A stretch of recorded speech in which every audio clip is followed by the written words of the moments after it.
Very good. It's 11:30. I'm going to go ahead and get started. Welcome, everyone. I think we have individuals from in different parts of the country. My name is John Martinez, practice director here at Concentris. We are going to talk about demand planning 101. I'm going to show you a demo of NetSuite, how it works. We'll talk generally about what demand planning is. Let me introduce myself and Concentris. Concentris, as you can see on the screen, we have a message that says we've walked in your shoes. We started as a customer for NetSuite. We've been on NetSuite for over 7 years in the wholesale distribution space in multiple companies across the U.S.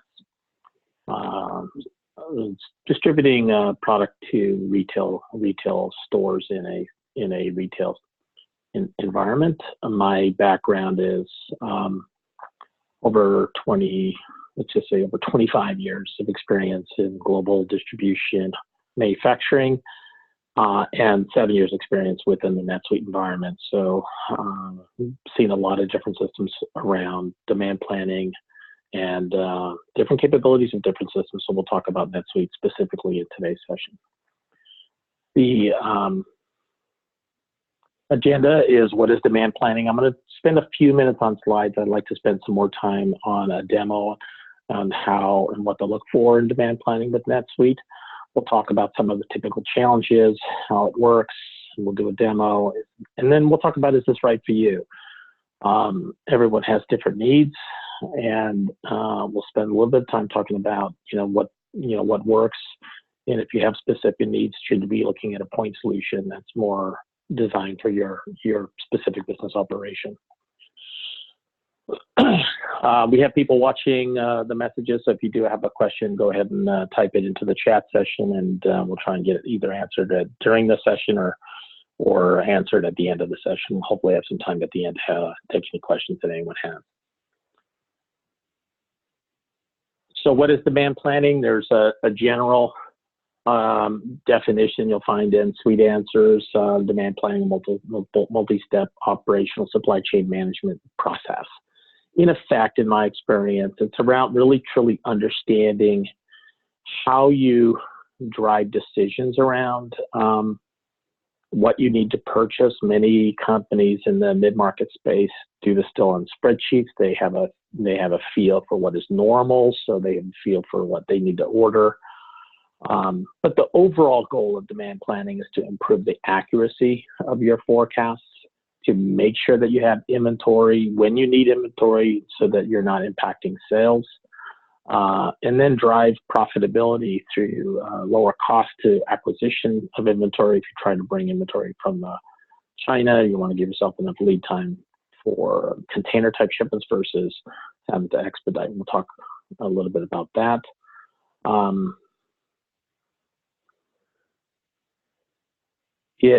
In the conversation for today, we're going to spend more time on the demand generation process versus the supply side. They're both two different components within NetSuite, but we'll touch on both. But I'm going to focus today's webinar primarily on the demand side and some of your choices and options you have there.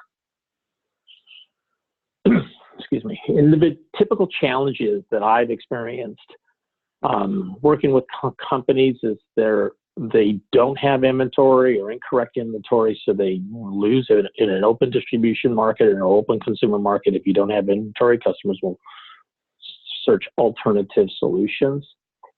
Delays in manufacturing. If you're, many companies right now are sourcing offshore, and some of them have a 60 to 90-day lead time. If you're not on top of your supply side, you do many times run into delays related to manufacturing. Excess inventory obsolescence. Key factor in proper management is to minimize that impact to the cost of sale. On-time delivery. Just met with customers that just don't have, they have specific delivery requirements and just don't have the supply covered to cover those variabilities, those issues. Visibility to the supply chain. There are some nice tools in NetSuite if we get it set up to do distribution planning to allow you to see what your needs are, both from a demand perspective and manufacturing specific to a work order with maybe 4 or 5 levels. You get to see what's driving your demand and what work orders are driving the demand. We'll touch on that today. Expedited freight costs is another key factor. I think this is probably the most common, is when I have a inventory that I'm missing or I'm running late on the manufacturing, but then we need to expedite the costs. So it's really managing those expedited freight costs to kind of support missing demand. I'm going to make some broad assumptions that many of you are seeing some of these challenges in your current operation. The other thing is there's this belief that as we look at how it works, there's a belief that I tend to jump off topic for every now and then, but there's a belief that the buyers have a good handle on what needs to happen based on their experience. A lot of people, I've walked in organizations where buyers or planners really feel they have a better handle on the inventory, and that's generally true. Frankly, they know it. They know what the variability is, so they become hesitant about flipping over to a more system-generated environment. I was working in an organization where they had 5,000 SKUs, 3 buyers, and if you have that, it's almost impossible to properly manage for that. So we had to come up with different ways to manage the different types of products. So let me talk a little bit about how it works, specifically around the NetSuite space. I'm going to go through a lot of information over the next 10 minutes or so, next 5 minutes, and then we'll get into the demos, and hopefully this will be available on a recording in case you miss anything along the way. So how demand planning works is really based on 2 fundamental components: what historical usage looks like, or what future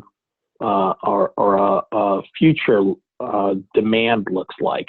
And I'll show you how that works within NetSuite.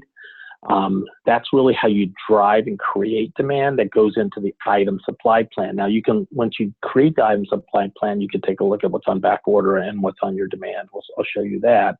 But it starts with deciding, do I want to look at historical or do I want to look at immediate demand? And some companies do look at just, I want to know what's on order. I want to know what my sales orders are, what my quotes are, what my estimates are. And that's how I want to drive my demand.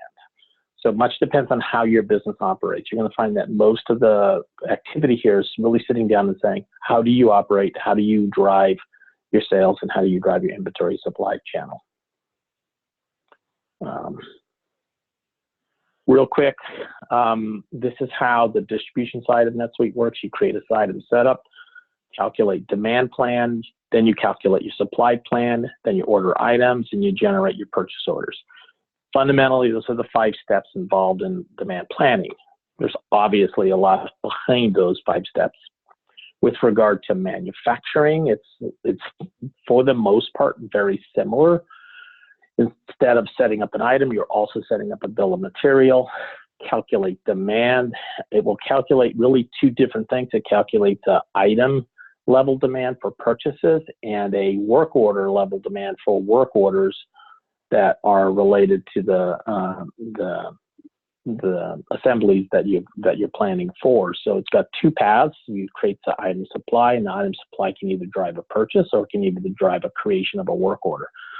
And effectively, if the work order has components that require a purchase, those show up in the purchased lane to get ordered.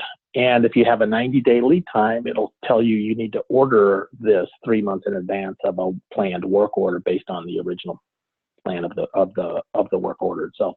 It works quite effectively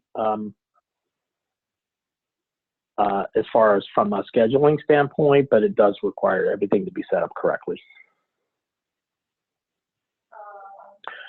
We're going to talk a little bit about linear regression, which is really a linear model that just will adjust up or down based on your look back. It's been a while since I've done statistics, but you can look up ordinary least square regression method. But it's a straightforward linear regression method that works. Moving average. And we're going to take a look at sales forecast. I'm not going to review seasonal average today, but willing to certainly take any questions later on relative to what that looks like. It looks like a 1-year back look to take into account seasonal variability. I'm not going to go over all of this, but a couple of gotchas when dealing with demand planning and order items for that matter. I always get kicked on this is that when you set up an item and you're trying to set up order items, so it looks at maybe even back orders, or in the case of demand planning, have it available in your demand plan. You have to make sure you set up a safety stock and a lead time. I tend to do both. I think it's safety stock that is really critical. If you do not have a value inside safety stock, if it's a null value, if it doesn't even have a zero, it could be a zero, it gets excluded from some of the screens. It doesn't calculate. It doesn't calculate any of the reorder points if you're using a reorder point versus the demand timing option. And then so just keep in mind that you have to have an entry on the safety stock on the location record, or else it gets excluded from some of your processes. So that's all I'm going to talk about right now relative to this. I'm going to try and jump into a quick demo. So hold on one second. Do you all see my screen? Can I get a few yeses that you're seeing NetSuite?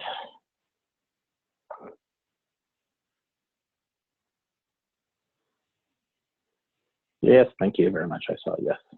All right. A couple of things I want to point out first. The item I'm looking at is an item. It's not a BOM, so I'm not going to jump into too much of the BOM process here.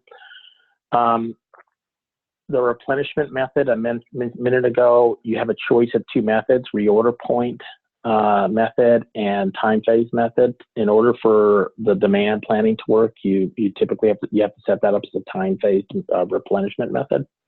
And when you do that, it opens up a number of additional fields here. We're not going to go into too many details around here, but depending upon your demand source that you set up, certain fields would be available for you to make changes to. If you're taking into account consumption of sales orders, then it'll ask you to look back how many days of consumption, forward consumptions. Demand planning fences relate to being able to exclude a period of time and only use orders in those days. It's just a deeper conversation. For the purposes of our demonstration, or at least our discussion today in Demand Planning 101, we're just going to generate some demand. I'd like you to take a look at that. We have 61 units on hand, and then I created some activity here. So in the last 5 months, I have ordered 50, I ordered 75, I ordered 40 in March, 25 in April, and 15. As you can see, it's a trailing activity, starts a little higher at the beginning of the year and then starts to trail off. So I want to now show you how demand planning changes as a result of the options you use and how it works. So when you look at demand planning, you have typically these options right here. Calculate demand plan, which we're going to spend a little time on. Looking at the demand plans themselves, we'll generate a supply plan. We'll look at the supply plan itself. We'll look at the order items screen. We're going to not spend too much time talking about mass create work orders, but I'll only talk to that. And then this is one of the gross requirements inquiry, which is quite important when you start looking at demand planning in NetSuite, because that really helps you understand how demand is being created, what's included in the demand, so that you can be comfortable with it. Again, I find that when people become comfortable with how it works, they become comfortable with the allowing the system to do the work for them. So in this particular case, this is the item we're looking at. I'm going to select the location, the linear regression model. We'll take a look at monthly. We're going to look back 6 months, and I'm going to look forward 6 months. I'm going to go ahead and submit this. Now this pops up. It says, do you want to overwrite the current settings, or do you want to just, do you not want to overwrite and show it just as a calculated column, or do you want to overwrite? I'm going to go ahead and overwrite first. And let me do a refresh here. And what you'll see is that because there's a linear reduction in the last 6 months, or there's a reduction in demand over the last 6 months, that my demand creation created a path that was decreasing, assuming that I was in a downward order cycle, that I'm going to say order 31 in June, you know, and so on, 30 in July, 29, 28, 27, 26. So that's how the linear regression takes into account what's my current behavior and how would I calculate that more to support the current plan, the current behavior. So that's linear. If I change it to moving average,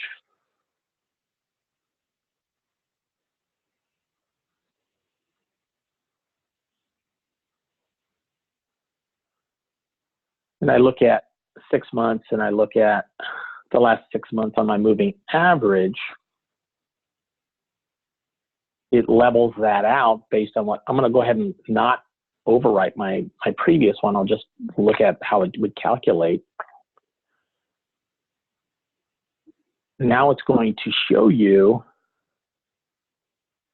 the difference between the two choices. Here's my linear, now here's my moving average. It levels it out, saying here's what my moving average, my moving 6 month average looks like. So I'm taking a look at the last 6 months, not just the last 2 or 3 months.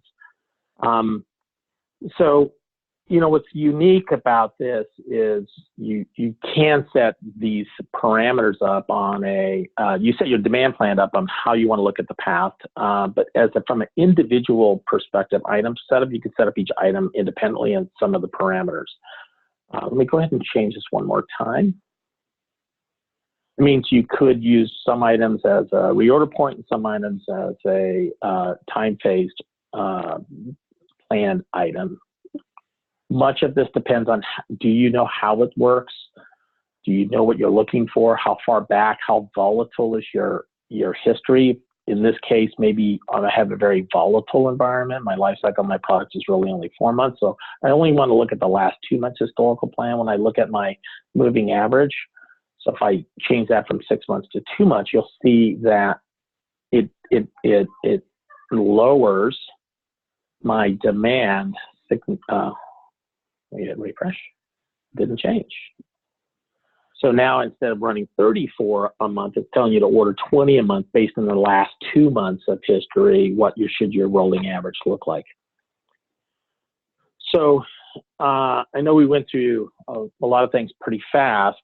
But the moving average really looks at, you know, again, better understanding of what your inventory velocity is, your variation, and your in demand will drive certain behaviors, and certain decisions on how you want to run your demand. The third way I want to demonstrate today is sales forecast. Now with sales forecast, you'll notice that I can't enter in historical because it's really a look forward, not a look back. It's going to take a look at what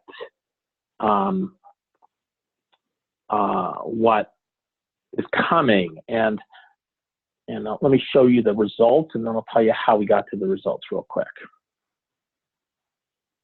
So if I look at my forecast, let me refresh this real quick. It's nice when you have all these screens and you don't have to go searching. Now, all of a sudden, I went from 20 a month to now 15, 860, 250. Now, this is obviously test data, and you're seeing some what I would call some pretty wild numbers here. But how this calculates is it takes a look at all my orders. So I'm looking at 15 in June. So if I look at here, I got an order for 15. It's got an order date of June. And then you're gonna have to trust me that they all add up. But if I look at the demand, I got another 860 here in August. Well, here's an order. I got 800. I got 500 here, but my order date is actually June 15th. But my ship date, this is a critical component, is actually in August. So it's going to plan to your expected ship date. If you have opportunities or quotes, this opportunity has a ship date of August. This quote has a ship date of September. So based on that, if you include ship date in opportunities and quotes, then it will show up under your demand signals. And and that's where you have to take a look at your process, your business organization, to sit back and say, how do you look at, locking up your forecast? How do you look at locking up your orders? If you don't put an expected ship date, they don't show up on demand. They will just look at open orders or what's on back order. Let me see if there's anything else here. One of the things I want to show you before I generate a supply plan is the item setup. Let me go back to the item setup here. And this is why this is important. And the next step is this is set up for forecast and orders. So this is going to look at what your forecast is and any orders that you have. If you look below here, it's only going to look at what's in demand when I set up my plan. So my demand right now is this number over here on the right. As you notice, it does not include any of this right here. Excuse me.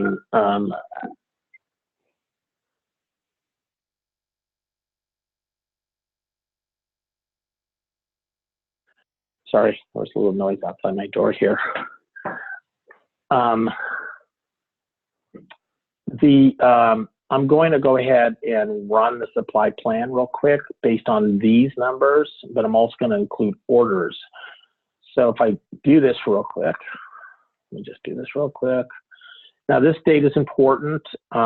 We have, I've got about 5 more minutes here, so I'm gonna go ahead and just do this real quick. But if you go back, the start date includes some other orders, and then we have an end date. I'm gonna push this out a little bit. Boom, boom, boom, boom. Run this real quick on this item. And if we look at the supply plan, it's gonna ask you to order based on the forecast, the demand that we put in place, which was the 30s and 40s, and any back orders. And again, there's a little bit more to this. But if I look at the order items page, and I change this out to go forward, right? Now, if I look at that, it's showing me here, it's saying, here's your back order for 486. You need to order here, hit certain demand, and then this is all related on the forecast. If you notice, the quotes and other things are not included in this particular supply requirement because the quotes and stuff were not part of the demand plan. On that note, this is really what I had real quick. Let me go ahead and switch back. And the last thing is this a good fit for you? It's a good question. There are some things that NetSuite doesn't do. It doesn't, handle smoothing of the forecast really well, managing outliers. So if you have some really strong outliers that affects your demand, how do you adjust them out? If you need more complex calculations, you may need to go to something. If you got a heavy retail need and you got multiple stores, there are point solutions out there that are specific around retail. If you have a complex supply chain, on the manufacturing side, you might want to look at something different if you're running into multiple contract manufacturers overseas. It will handle some of that, and again, we didn't get into details, but it depends on how complex you have. And if you have to exclude certain customers from your forecast, there's some built-in assumptions around how NetSuite works. So on that note, I'm going to open it up for questions. Kristen, can you open up the channel for everyone?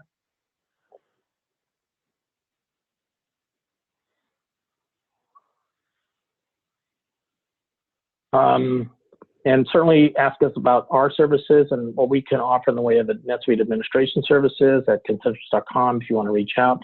But does anyone have any questions?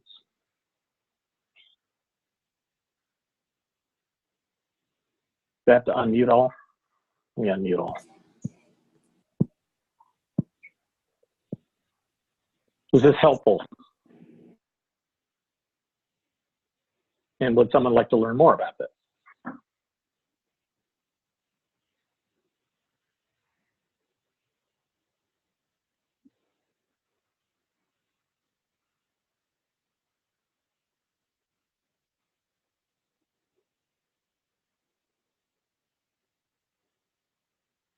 John, Any questions?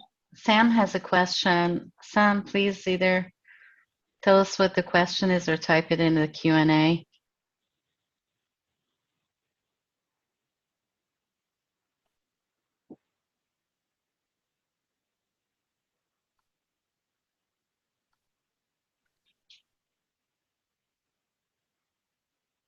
Go ahead.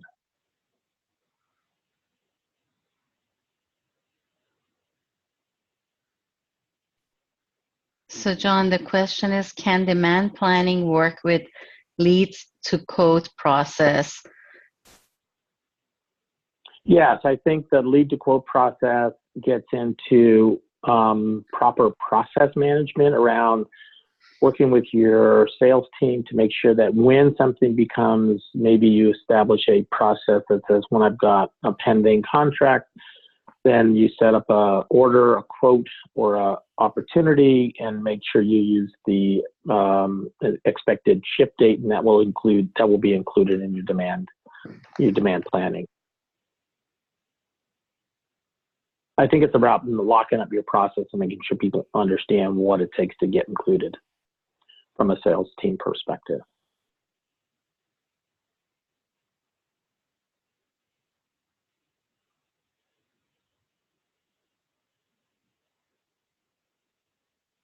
Any other questions? Anyone using manufacturing? What I find interesting is it works well when you're driving demand and the work order side from a manufacturing planning perspective.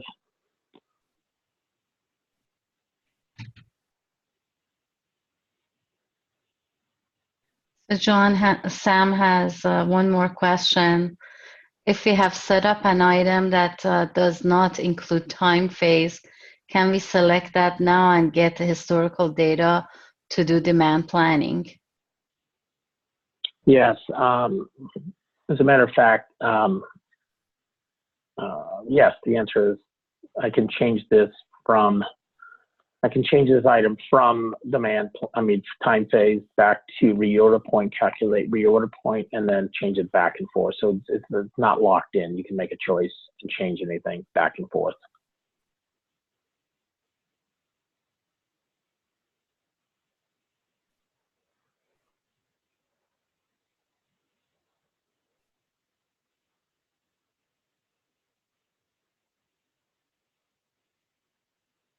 You would have to run if you have calculated reorder point and stock levels, system will calculate it.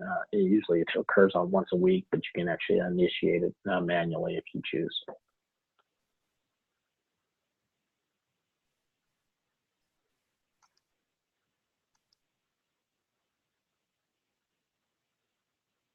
Any other questions?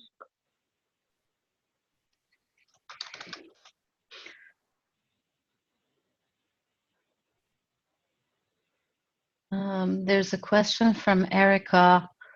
If you occasionally have a customer special order bulk of an item, would it take that order into consideration? Yeah. The answer is yes. It will take that order into consideration. Most in that scenario, I probably wouldn't include that order in the planning process as much as in the order supply process. So it depends on how much lead time you have on the forecast, but I would want to make sure that you use forecast and demand here versus maybe just entered in the planned orders. You want to use, let me look at the right place. In this particular case, you would want to make sure that you're using entered and planned orders here. That way you can include both orders for special orders as well as planned activity.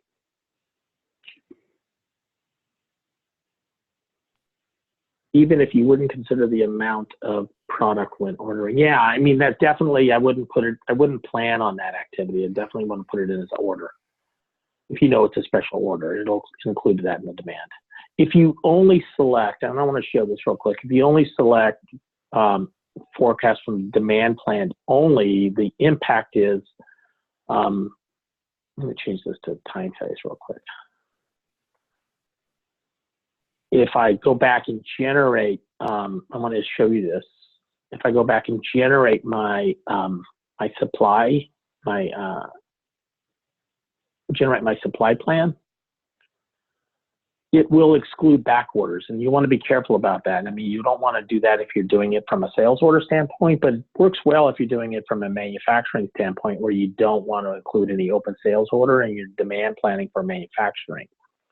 So again, you can set up certain items a certain way depending upon what you're trying to accomplish. So in this particular case, I'm going to run this. Let me run this out again.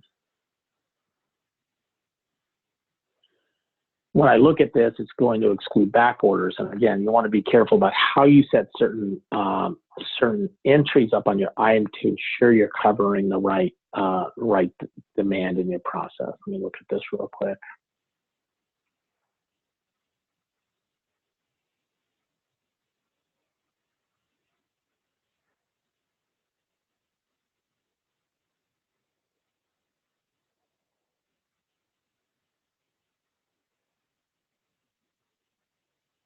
So if you can see, it didn't even put in the back orders for the 486 here. It left it completely out. So it's very important you take a look at the impact. It's not just there's several different settings you want to make sure we have set up correctly to make sure you're setting up, you're getting the results you expect.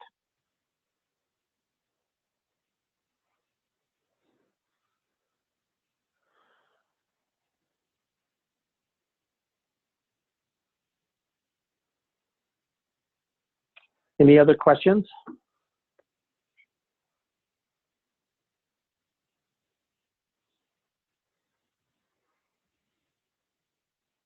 All right, well, thank you very much, everyone. You have our contact information. I think we'll certainly be reaching out to you all just to check to see if you need any assistance.